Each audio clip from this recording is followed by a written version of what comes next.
ពីពេលនេះទៅមិនចាំបាច់ទៅរកចំណីទេគង់ជាអ្នកចិញ្ចឹមអ្នកទាំងពីរអ្នកទាំងឡាយពេលនេះយើងនឹងទៅឆៃស្រូវសាលិចនៅព្រៃហេមពៀន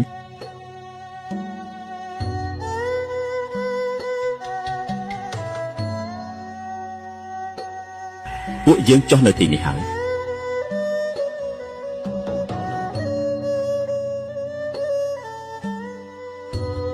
អ្នកទាំងអស់គ្នាឆៃឆ្អែតហើយឬនៅឆ្អែតហើយចា៎យើងនឹងត្រឡប់ទៅវិញ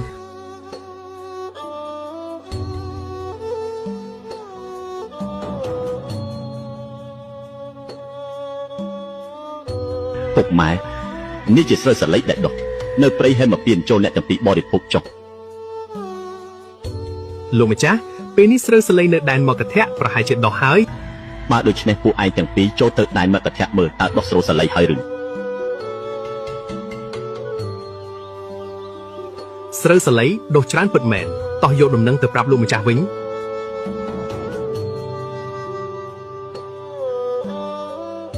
ជំរាបលោកម្ចាស់នៅទីនោះពិតជាមានស្រូវសាលិចដុះមែនល្អណាស់ពួកយើងនឹងទៅកាន់ទីនោះនៅព្រឹកស្អែកចុះអ្នកទាំងអស់គ្នាថ្ងៃនេះយើងនឹងទៅកាន់ដែនមកធៈ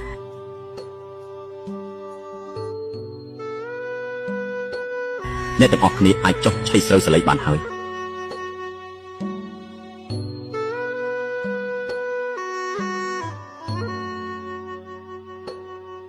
ចុះសេកមកពីណាអីក៏ច្រើនសម្រាប់ម្លេះឲ្យចេញទៅសេកចង្រៃវាអាចពួកសេកនេះដេញយ៉ាងណាក៏មិនទៅដែរក៏ដូចជាស្រូវរបស់វាដាំទុកទីនេះអញ្ចឹង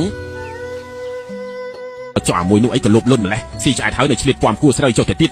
តែឆ្អែតបានវាព្រមហើយចេញមិនកើតទេពួកវាមកក្រល់ថ្ងៃបែបនេះបើលោកកៅសយៈដឹងរឿងនេះច្បាស់ជាដំឡើងថ្លៃបំណុលមិនខានឲ្យខ្ញុំត្រូវតែទៅជម្រាបគាត់ជាមុន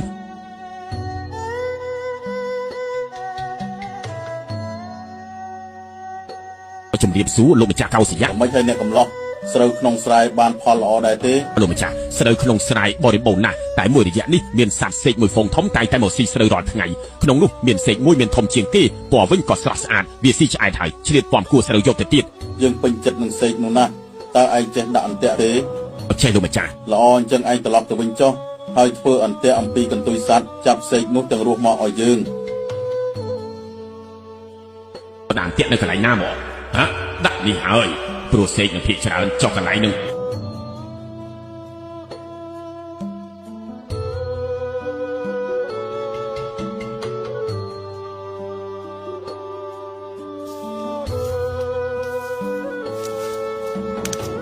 យើងជាប់អន្ទាក់ហើយតែបើយើងស្រែកនៅពេលនេះក៏ពួកសេកទាំងឡាយនឹងផ្អើលទាំងដែលមិនទាន់បានឆៃឆ្អែតនឹងហើយចាំឲ្យពួកគេឆ្អែតសិនទៅ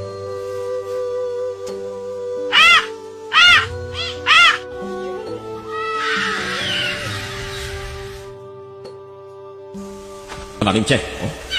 សេកនោះជាប់អន្ទាក់របស់យើងហើយពួកសេកទាំងនោះបានឆៃឆ្អែតហើយក៏ហើរចោលខ្ញុំអស់គ្មាននរណាមកអើពើដែលខ្ញុំជាប់អន្ទាក់នោះទេតើខ្ញុំបានសាកបាបកម្មអ្វីទៅសេកនេះធំហើយស្រស់ស្អាតជាងសេកឯទៀតលោកកៅសយៈឃើញច្បាស់ជាពេញចិត្តនឹងថា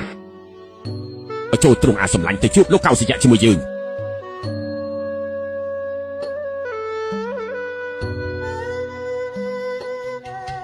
លោកម្ចាស់កៅសយៈខ្ញុំបានចាប់សេកនោះមកទាំងរស់តាមប្រសារបស់លោកហើយទៀតជាស្រស់ស្អាតខ្លាំងណាស់នៅសេកផ្សេងឆៃស្រូវល្មមឆ្អែតហើយចុះឯងក្រពះធំមែនទេបានជាឆៃស្រូវរបស់យើងឆ្អែតហើយឆ្លៀតពំយកទៅទៀតឬមួយក៏អ្នកមានចង្រុកសម្រាប់ដាក់ស្រូវឬមួយក៏ចងពៀនឹងយើងឆ្លើយសំណួររបស់ខ្ញុំមកខ្ញុំមិនចងពៀនឹងអ្នកទេចង្រុករបស់ខ្ញុំក៏មិនមានដែរដែលខ្ញុំពំស្រូវទៅនេះដើម្បីដោះបំណុលផងបុលផងខ្ញុំហើរទៅដល់ចុងរកាក៏កប់កំណប់ទុកក្នុងព្រៃរកានោះបបពិតកៅសយៈអ្នកចូលជ្រាបយ៉ាងនេះចុះការឲ្យបុលការដោះបំណុលនិងការកប់កំណប់ទ្រព្យនោះបាននៅយ៉ាងម៉េចបបពិតកៅសយៈខ្ញុំមានកូនតូចមិនទាន់ដុះស្លាប់នៅឡើយ កូនតូចទាំងនោះដែលខ្ញុំត្រូវចិញ្ចឹមហេតុនោះខ្ញុំត្រូវឲ្យបុលដល់កូនតូចទាំងនោះម្យ៉ាងទៀតខ្ញុំមានឪពុកម្ដាយចាស់ជរាខ្ញុំត្រូវពំនៅស្រូវសាលីនេះយកជូនពួកគាត់នេះហៅថាដោះបំណុលចាស់ដែលគាត់ធ្វើពីមុនក្នុងព្រៃអាកាសនោះមានបក្សីទាំងឡាយដទៃទៀតជ្រូកស្លាប់អស់ហើយថមថយកម្លាំង